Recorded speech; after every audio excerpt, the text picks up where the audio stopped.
भूतनी की सुहाग रात। यह कहानी संबलपुर गांव की है, जो पहाड़ों के बीच बसा है। राजन वहां के जमींदार का जवान खूबसूरत बेटा है। राजन अक्सर जंगल में घूमने चला जाता है।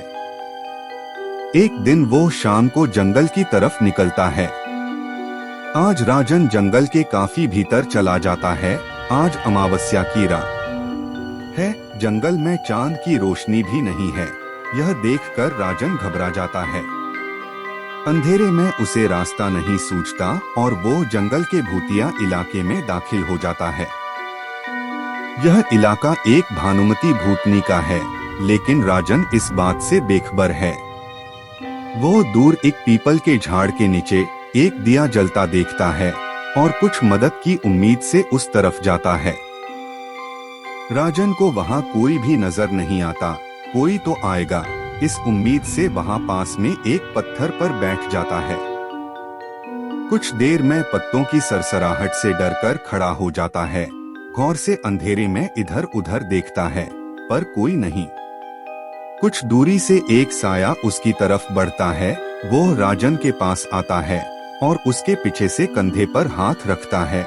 राजन भय से पीछे देखता है और देखता रह जाता है। वो एक बहुत सुंदर नारी है। वही दिया उसके हाथ में है। राजन को प्यार से निहार रही है। राजन जैसे उसकी सुंदरता में खो जाता है। उसे याद ही नहीं कि वो जंगल में खो गया है। इस सुंदर कन्या का नाम भानुमती है। यह एक भूतनी है। जब वो जिंदा थी तो बहुत सुंदर थी, लेकिन उसकी सुहाग रात को ही उसका पति उसकी हत्या कर देता है। वो मिलन के वियोग में मर जाती है। अपनी अधूरी इच्छा वो प्रेत बनकर पूरी करती। भानुमती प्यार से राजन के पास आती है और कहती है, हे राजन, मैंने तुमको बहुत बार देखा है, पर दूर से। मुझे तब से ही प्यार हो गया था। तुम एक राजकुमार हो। मैं तुम्हें अपना मान चुकी हूँ और आज रात हमारी सुहाग रात है। क्या तुम तैयार हो? राजन बहुत हैरानगी से कहता है, तुम कौन हो? मैं तुम्हें जानता भी नहीं। तुम्हारा नाम क्या है? भानुमती बोलती है, राजन नाम मैं क्या रखा है? समय व्यर्थ न करो। प्यार से हंसती और राजन को स्पर्श करने लगती है। अब राजन पर उसका जादू सर चढ़कर बोलने लगता है। राजन और भानुमती बहुत करीब आ जाते हैं। वो एक अटूट आलिंगन में बंध जाते हैं। रात गहरी से और गहरी होती जा रही है, लेकिन अब दोनों इतने करीब आ जाते हैं कि उनकी सांसें एक होने लगती हैं। करीबियां और बढ़ जाती हैं। अब दोनों एक अटूट चुंबन में विलीन होने लगते हैं। आसपास से कुछ अजीब आवाजें आने लगती हैं।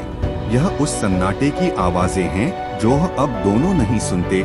इस प्रेम लीला को देख और प्रेत आत्माएं विचलित हो जाती हैं, पर भानुमती को इससे कुछ फर्क नहीं पड़ता। अब रात्रि का आखिरी प्रहार शुरू होता है और उनकी सुहाग रात भी। यह बहुत देर तक चलती है। बीच बीच में भानुमती प्रेत भी बन जाती है, लेकिन राजन को कोई होश नहीं। आखिर रात्रि का आखिरी प्रहार समाप्त होने वाला है और सुहाग रात भी।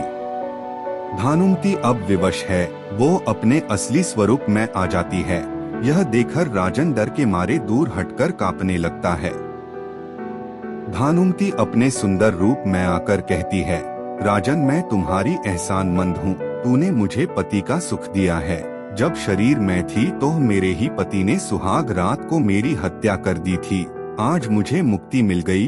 राजन, मैं तुम्हें हमेशा अपना पति ही मानूंगी। धीरे धीरे उजाले की साथ भानुमती अदृश्य होने लगती है। वो राजन को आखिरी बार चूमती है और रोशनी में गुम हो जाती है।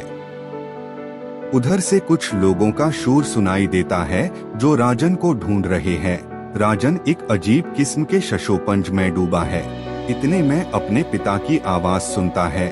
उसके पिता उसे गले लगते हैं और प्यार करते हैं, लेकिन राजन इस हादसे में ही खोया खोया अपने घर की ओर चल पड़ता है। यह रात राजन कभी नहीं भूलेगा।